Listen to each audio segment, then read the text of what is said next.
Guys पिछले भाग में हमने देखा था कि एक्स वूजू, अब हम उसे एक्स ही कहेंगे, हांगकांग से लौटते ही सबसे पहले मैरी को फोन करता है। लेकिन जैसे ही मैरी उसकी आवाज पहचानती है वो बिना देर किए उसे तुरंत ब्लॉक कर देती है। एक्स मनी मन सोच रहा था कि जाहिर है मैंने ही उसे छोड़ा था और इतना गुरूर तो वह रखेगी ही, मगर आखिर जाएगी कहाँ, इसे तो मैं दोबारा हासिल करके ही रहूंगा। उधर वूजू अपनी दादी के साथ खड़ा था और दोनों कुछ बातचीत कर रहे थे। दादी उससे कहती है कि अगर तुम्हें कोई लड़की अच्छी लगती है तो मुझे उससे मिलवाना, पर वूजू चुपचाप रहता है, कोई प्रतिक्रिया नहीं देता। तो दादी उसे समझाती, फिर अगर अब तुम्हें किसी को चुनना है तो अच्छी तरीके से जान परख कर चुनना, लड़की बहुत नेक और अच्छे खानदान की होनी चाहिए। वह आगे अहम बात बताती है कि तुम्हारे दादा तुमसे नाराज थे और इसी नाराजगी में उन्होंने ये दुनिया छोड़ दी थी। शायद इस तरीके से तुम अपनी गलतियों का पश्चाताप कर पाओ, और अगर तुमने गलत लड़की चुन ली तो याद रखना अगले जन्म में भी तुम्हारे दादा तुम्हारा पीछा नहीं छोड़ेंगे। बेचारी मैरी जब अगली सुबह अपने दफ्तर जा रही थी तो बहुत चुपचाप रहने की कोशिश करती है, लेकिन फिर भी सेंगयोंग उसे देख ही लेता है। सेंगयोंग उससे कहता है तुम्हारे शौहर के बारे में पूछता है। मैरी झूठ बोलती है, हाँ वह कल रात काम में बिजी था इसलिए घर वापस नहीं आ पाया। और फिर वह सोचती है कि एक झूठ को छुपाने के लिए कितने झूठ बोलने पड़ते हैं, मगर ऐसा लगता है कि हमारी इस जोड़ी के लिए मुश्किल आगे बढ़ने वाली है, क्योंकि बाउंटी कंपनी जो वूजू की दादी की कंपनी है ने सुंगडोंग कंपनी सेंगयोंग की कंपनी के साथ हाथ मिलाकर काम करने का निर्णय ले लिया है। इस बारे में बातचीत करने के लिए सेंगयोंग वूजू की कंपनी में आई हुई थी। उसकी दादी उसके अंकल के साथ मेहमान थी। वह सब वूजू को भी इस मीटिंग में बुलाते हैं, लेकिन जैसे ही उसे पता चलता है कि सेंगयोन आई हुई है वह तो पेट खराब होने का ढोंग करता है और बस शौचालय में जाकर अपना डेरा डाल लेता है। लेकिन किस्मत ने साथ नहीं दिया था। 1 घंटा बाद जैसे ही वह शौचालय से बाहर निकलता है उसी वक्त वह पकड़ा जाता है। निशान एकदम ठीक लगा था। अंकल उसे बुलाते हैं और सेंगयोंग से उसकी मुलाकात करवा देते हैं। वूजू तो अंकल के सामने ऐसे दिखावा कर रहा था जैसे वो सेंगयोंग को पहली बार देख रहा हो, और सेंगयोंग भी इस नाटक में उसका साथ शामिल हो जाती है।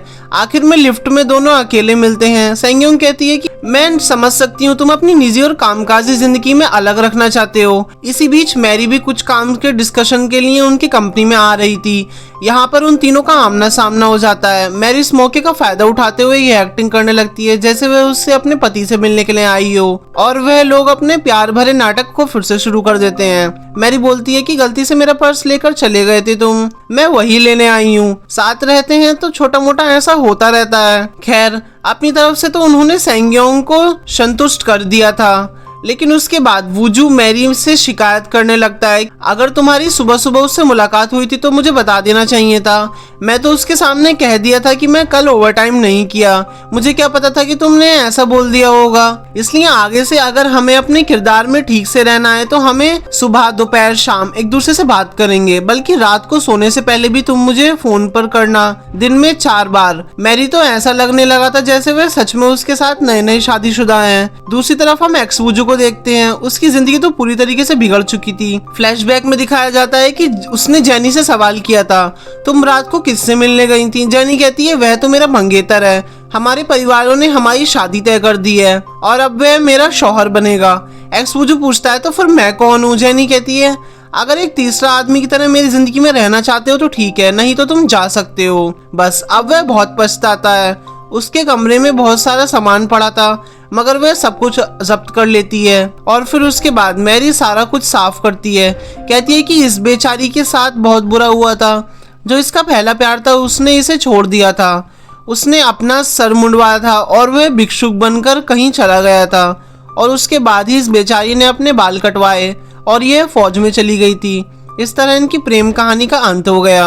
अब जवाब में गोंगवा भी उसकी मैरी की प्रेम कहानी सुनाने लगती है। कहती है कि तुम भी किसी से कम नहीं हो। इसने बचपन में किसी को खिलौना दिया था और उस लड़के से इसको प्यार हो गया था, और आज तक यह सब अपना पहला प्यार मानती है। दरअसल वह वूजू की तो बात कर रही थी। वूजू यह सुनते ही हैरान रह जाता है। मैरी से पूछता है कि क्या वह लड़का जिंदगी में दोबारा तुमसे कभी मिला है? वह कहती है नहीं मिला। अगर मिला होता तो मैं उसे जरूर पहचान लेती, और मुझे पूरा विश्वास है कि वह बड़ा होकर बहुत ही ज्यादा खूबसूरत बना होगा। खैर अब गोंगहुआ वहां से जाते जाते उन दोनों को कोई ना कोई तोहफा देती है और यहाँ पर एक तोहफा जो उस मैरी को दिया था वह कैक्टस था, जिसे देखकर वुजू से कहने लगता है अब गलती से इस पर मत बैठ जाना। उधर हमें सीईओ ली को दिखाया जाता है। सीईओ ली काफी दिनों से अपनी सेहत खराब होने का ढोंग रचाया हुआ था और वह अस्पताल में पूरा 1 महीना रुकना चाहता था, लेकिन डॉक्टर जिंगयी जो सेंगयोंग की सहेली है इज्जत नहीं देती। उसके कमरे में बहुत सारे खराब खाने पीने का सामान, स्नैक्स और ड्रिंक भी पड़े हुए थे। वह सारा कुछ छीन लेती है, उसे खरी खोटी सुनाती है और कहती है कि तुम मोटे ताजे हो और तुम्हें कल ही मैं छुट्टी दे दूंगी।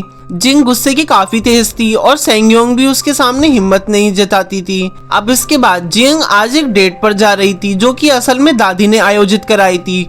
वुजू को भी वहां पर बुलाया गया था और डॉक्टर जियोंग और उन दोनों के लिए वह एक मेज बुक कराया था। एक प्यार भरे वातावरण में जिंग तो बहुत खुश हो जाती है। वह और वुजू अपनी पुरानी यादों को ताज़ा करते हैं। वह बचपन में दोस्त थे, उन्हें काफ़ी समय साथ गुजारा था। यहाँ पर जिस समय डॉक्टर जिंग उसके सामने अपने दिल की बात कहने ही वाली थी कि तभी मैं तुम्हें पसंद करती हूँ, उसी समय वुजू कुछ और बोल देता है और कहता है कि मुझे हाल में कोई मिली है। जिंग पूछती है कौन, तो वह बताता है कि मेरा पहला प्यार जिसने मुझे खिलौना दिया था, शायद तुम्हें याद हो, वह वही कैक्टस गर्ल है जिसे तुम्हारे पास अस्पताल में लेकर आया था। मैंने तो उसे खोजा नहीं था, लेकिन वह खुद ही मुझे मिल गई।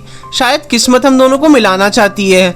और फिर वो जो बताने लगता है कि एक बार जब मैं थोड़ा बड़ा हुआ हो गया था, मैं यूएसए से लौटा था, तो मैं पुलिस स्टेशन में गवाह की सूची में उसके घर का पता निकलवाने गया था और वहीं पर ही जब मैं उससे मिलने के लिए जा रहा था तो मुझे पता चलता है कि उसके डैड की भी किसी मामले के पीछे मौत हो गई थी। उसके माँ बाप के हादसे से जुड़ी वह कुछ और जानकारियां पुलिस को बताने जा रहे थे कि यहीं पर उनका भी हादसा हो गया था। इसी वजह से वह दोनों माँ बेटी यही मानते थे कि उसी केस के पीछे उनकी डैड की भी जान चली गई। इसी शर्म के कारण वह कभी भी मैरी के घर में प्रवेश नहीं कर पाया और उसके बाद वह उनसे कभी मिलने की उम्मीद छोड़ दी थी। अब जिंग भी उसे यही राय देती है, ठीक है, फिर उस लड़की को अब भी मत बताना कि तुम कौन हो। ऐसा ना हो कि वह तुम्हें ही अपनी डैड की मौत की वजह समझे। जरूर वह तुमसे दूर चली जाए। असल में वह खुद गर्ज हो रही थी, इसलिए उसे मना कर रही थी। उधर हम सेंगयोंग को देखते हैं। उसकी आज फिर से खड़ी निंदा होती है क्योंकि एक समाचार पत्र ने एक लेख छापा था, उसमें सेंगयोंग की बड़ी सी तस्वीर लगाई गई थी और साथ ही साथ यह भी कहा था कि कंपनी को सफल बनाने में सबसे बड़ा योगदान इसी व्यक्ति का है। इस पर सीईओ ली पर बहुत ज़्यादा गुस्सा करते हैं और कहते हैं अगर हम अपने कुत्ते को खाना देते हैं, नहलाते हैं, तो वह खुद को इंसान क्यों समझने लग जाते हैं। और इसी के साथ उसकी जेब में कुछ रुपया डालता है और कहता है मेरी तरफ से बख्शीश समझो। वह जब भी उसकी बेइज्जती करता है वह हद ही पार कर देता है। अब सेंगयोंग बहुत उदास हो जाता है। एक तरफ जिंग भी दुखी होकर पियानो बजा रही थी और दूसरी तरफ सेंगयोंग भी खड़ा हुआ था। जबकि अगले दिन पता चलता है कि वुजू के माँ बाप की पुण्यतिथि है। वह लोग पूजा पाठ के लिए गए हुए थे। यहाँ पर उसकी मौसी और योंगसू इकट्ठे खड़े बातें कर रहे होते हैं। उन्हें वुजू के दुख का कोई एहसास नहीं था। वह तो बस यहाँ पर वक्त बिताने के लिए आए थे और दादी के सामने अपनी मौजूदगी दर्ज करवाने। और तो और आज मौसी बातों ही बातों में कह देती है शायद तुम्हें याद नहीं, तुम लोग भूल चुके हो, लेकिन मैं नहीं भूली। मेरे भाई की मौत इस वुजू की वजह से ही हुई है। वुजू यह सब सुन लेता है और दोबारा दुखी हो जाता है। इतने में हमें फ्लैशबैक में दिखाते हैं कि असल में उस दिन वुजू का जन्मदिन था जिस दिन उसके माँ बाप का हादसा हुआ था। वो उनसे एक खिलौने की बार बार जिद कर रहा था और इसी को लेकर उसके डैड उसे समझाने की कोशिश कर रहे थे कि वे भटक गए थे और एक ट्रक उनसे टकरा गया और उसके बाद उसकी मौत हो गई थी। यह सारा कुछ अपनी फैमिली को बताया था तो उसके दादा उस पर बहुत क्रोधित होते हैं, चिल्लाते हैं अच्छा तो वह तुम ही हो जिसकी वजह से मेरे बेटे की मौत हुई है। वह उसे माफ नहीं कर सके थे, इसलिए उसे यूएस भेज दिया था। लेकिन सच तो यह था कि इस सब के पीछे एक भेद था। उस ट्रक को किसी ने वहां पर भेजा था और वह सेंगयोंग से नहीं पूछा था, बल्कि वह कोई और नहीं उसके अंकल ही थे। और फिर उन्होंने पक्का करने के लिए यह भेजा था कि वह लोग मर चुके या नहीं। उन्होंने वहां पर एक आदमी को भेजा हुआ था। अब आज के दिन के बाद वुजू बहुत दुखी हो जाता है। उसे कभी भी अपना जन्मदिन नहीं मनाने का अवसर नहीं मिला था क्योंकि वह तो उस दिन उसके माँ बाप की पुण्यतिथि थी। पर मैरी को पता चल जाता है कि आज उसका बर्थडे है तो वह उसे शुभकामनाएं देने के लिए लगती है और पूछती है मैं तुम्हारे लिए कौन सा केक मंगवाऊं। वह बेचारा भूखा था, उसे किसी ने खाना नहीं दिया था। और तो वह कहता है केक नहीं, तुम मेरे लिए खाना बना दो। अब वह उसके घर की तरफ आ रहा था और मैरी तुरंत ही उसके लिए भोजन तैयार करने लग जाती है। अपनी माँ को उसने वीडियो कॉल पर लिया था और वह बड़े स्वादिष्ट खाना बना रही थी। लेकिन यहाँ पर उसकी माँ को शक हो जाता है। वह पूछती है क्या कोई खास व्यक्ति आ रहा है, लेकिन वह झूठ बोल देती है। मैं खुद को यह खास ट्रीट देना चाहती हूँ इस वीकेंड पर, यह सारा खाना मैं खुद ही खाऊंगी। अब उसके बाद वूजू जैसे ही वहाँ पहुँचता है वह इतने शानदार खाना देखकर बहुत खुश हो जाता है। सबसे पहले वह खास शोरबा ट्राई करता है, लेकिन जैसे ही चखता है तो पता चलता है कि वह बहुत नमकीन था।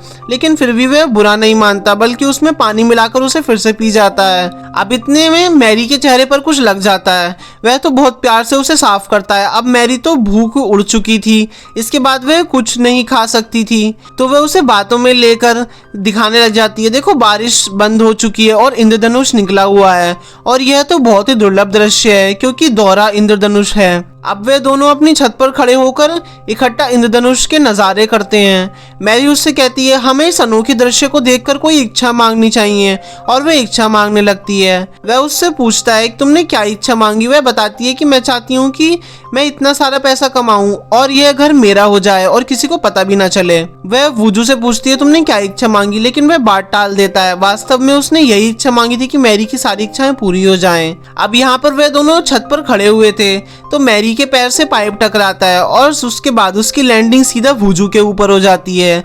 और इसी समय उनकी सोसाइटी में कोई दाखिल होता है और वह था एक्स वूजू, जो कि उन दोनों को इस तरीके से नजदीक खड़े हुए छत पर देख लेता है और सोचने लगता है यह दोनों यहाँ पर क्या कर रहे हैं। और इसी के साथ यही भाग समाप्त हो जाता है। आगे क्या होगा ये जानने के लिए हमारे साथ जुड़े रहिए। देखने के लिए शुक्रिया दोस्तों। वीडियो पसंद आई हो तो एक लाइक जरूर कर देना, और ऐसी मजेदार वीडियो के लिए चैनल को जल्दी से सब्सक्राइब कर लो। कमेंट सेक्शन में अपना फेवरेट पार्ट लिखकर जरूर बताना।